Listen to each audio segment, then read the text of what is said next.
It's a term I hear more and more online at the moment. I think it's a very interesting topic, actually. Overall, because of how hot takes are received, actually. You ready to apologize? What? Fuck you! I wanted to talk about some of my own, some of yours, and just in general, how people respond to other people's hot takes. For far too many people, if they see a spicy take online, they can't fathom it and go into attack mode.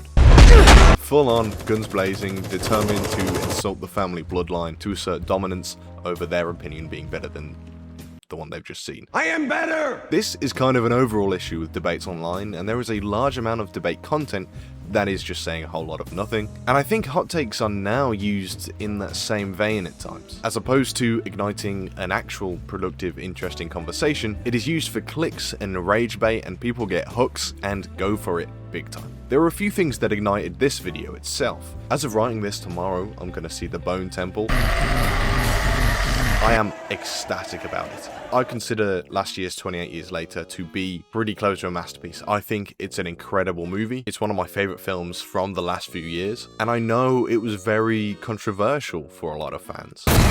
But I do think it's safe to say that now, most people do like it, and at the very least appreciate its ballsiness. But it was one of the instances where it was divisive, so either side you could understand, you weren't really able to even put a hot take in there. And so I was just thinking about that and like, what if I come out of this film hating it despite the positive reviews?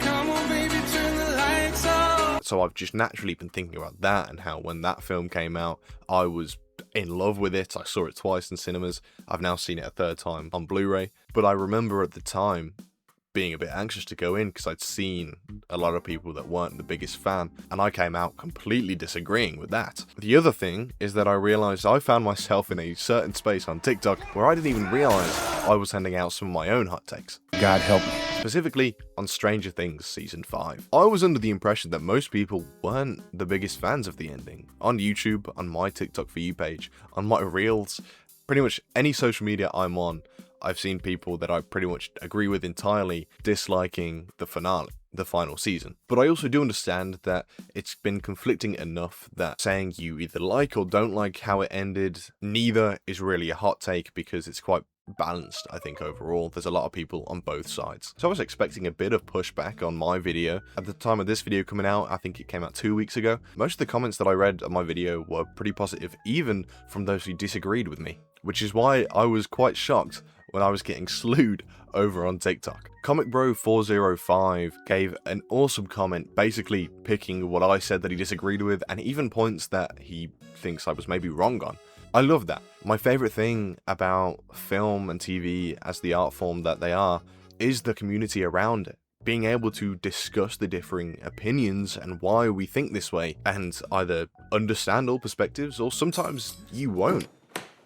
You fucking piece of shit!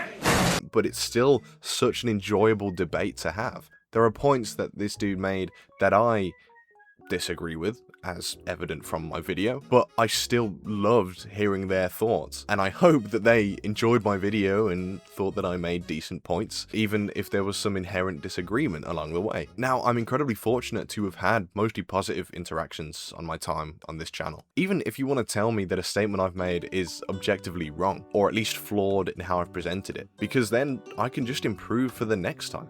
And also, I do miss things, especially for a season of Stranger Things that is as long as it is, with like episodes being movie length at times. It happens, I might miss stuff. And there are other times where I just haven't presented my argument well. And so, yeah, tell me that. I would love to know that, because not only does it help me grow as an artist over here, but it's also just nice as an individual, as a person, to understand how I'm articulating things and how I can avoid doing something wrong if I have done something wrong next time. But on TikTok, it was a very different story.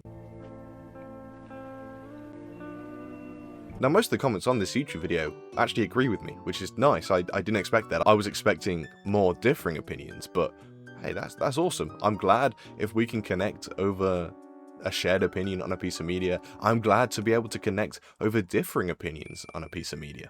but it was a very different story over on TikTok. Pretty much every comment I got over there was immediately aggressive. So I post like 10 to 30-second clips on TikTok to promote my video essays over here. I have a bit of a system where I'll do 3 TikToks for each video and I'll post them over on Instagram and TikTok, and sometimes I'll post them as shorts on YouTube as well. It's just for promotion, you know, just to have a clip that isn't in context so that people might think, oh, I want to see the full context of that. Those clips are the simplest, most brief, unexplained moments of the videos, and I guess I've just been lucky enough to avoid the toxicity of TikTok so far, because without even hearing the full explanation, people were immediately trying to assert their dominance. And I think that is what it is. I think when people see someone with a different opinion to them that they don't like, they feel the need to assert their higher rank in a way. They want to prove that they're better because they have a better opinion, which I have to admit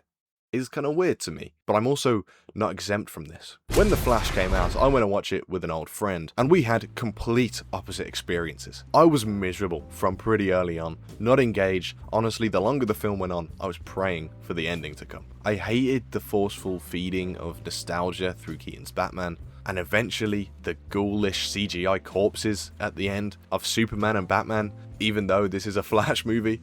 But all the while, when Christopher Reeve showed up, when Keaton's Batman jumped out of the Batwing, he was literally yelling with joy, whilst I was thinking this is some of the worst stuff I've ever seen. And so after the fact, this did lead to some pretty tense conversations.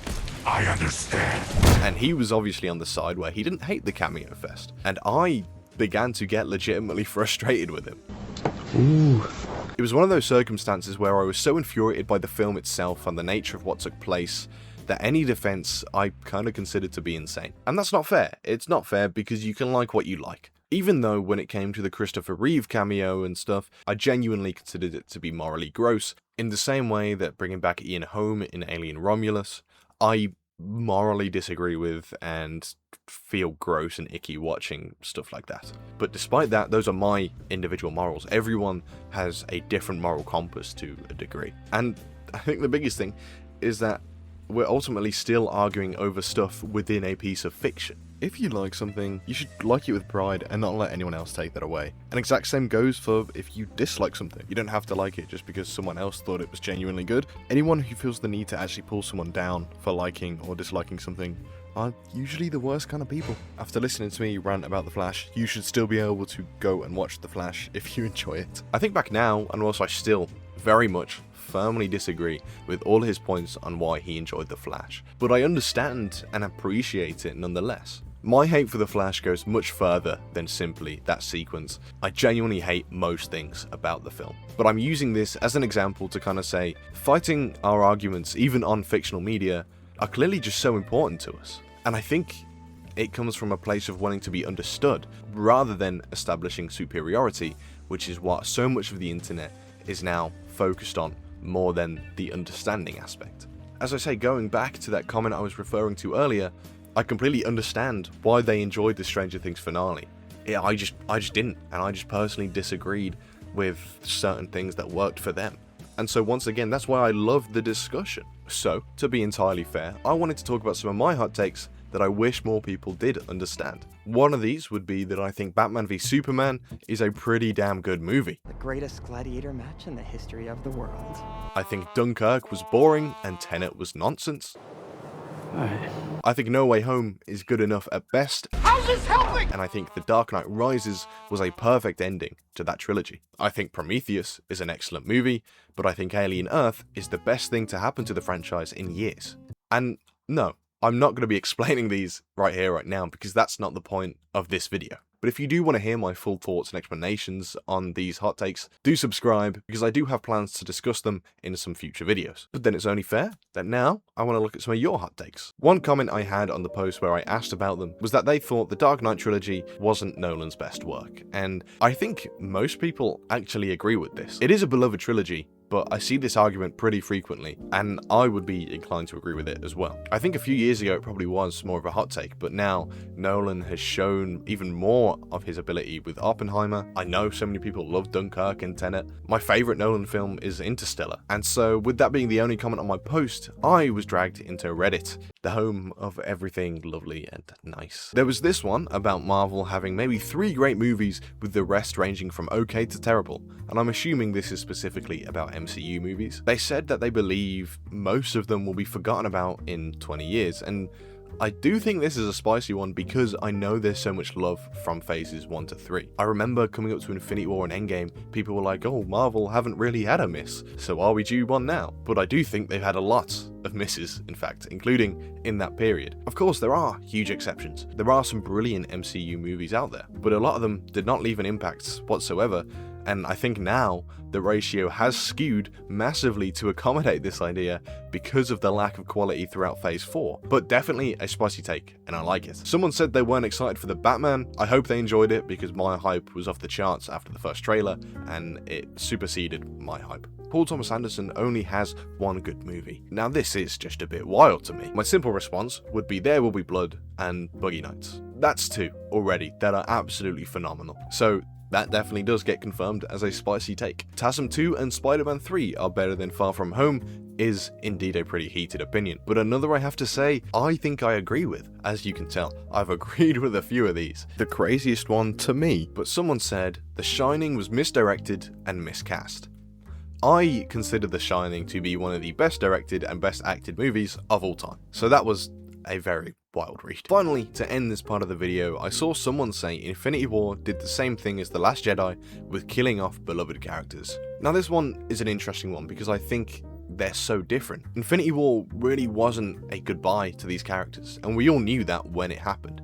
It was emotional and hard-hitting because of how it was executed, but we knew they were coming back in some way. Whereas The Last Jedi is a legitimate goodbye and ends the arc of Luke Skywalker beautifully, and I'm now not going to elaborate and end it on that spicy take. Hot takes are so much fun to talk about within a community when you don't have someone telling you to kill yourself because you didn't like their favourite Star Wars. I think an issue is that some people are unable to accept a stalemate as well. Another example from my own life was showing that same friend that I saw The Flash with Dr. Sleep, a film that I adore, and he hated it. Are you gonna take your medicine?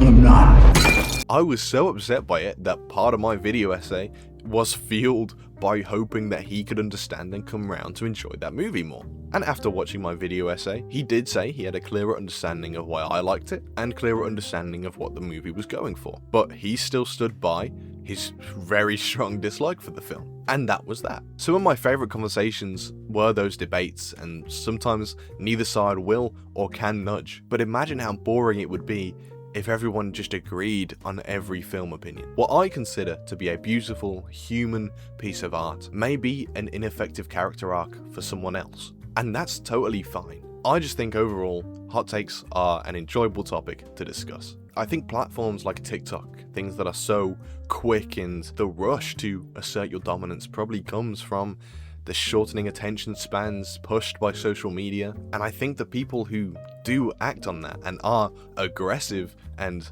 borderline threatening with their comments and trying to fight your opinions probably know that you just want to be understood, and so they just want to push you down and make sure you're not, which I don't think I'm ever going to really understand why you can't just conversate despite having polar opposite opinions on a piece of fiction. There's a horror movie that my girlfriend loves that I think is maybe kind of gross and not very good, and we talk about it a decent bit because it's just fun, and neither of our opinions are really shifting on the matter, but it's just so interesting to talk about. And I love art because it can be so divisive. It should make you think, and it shouldn't make everyone think the same.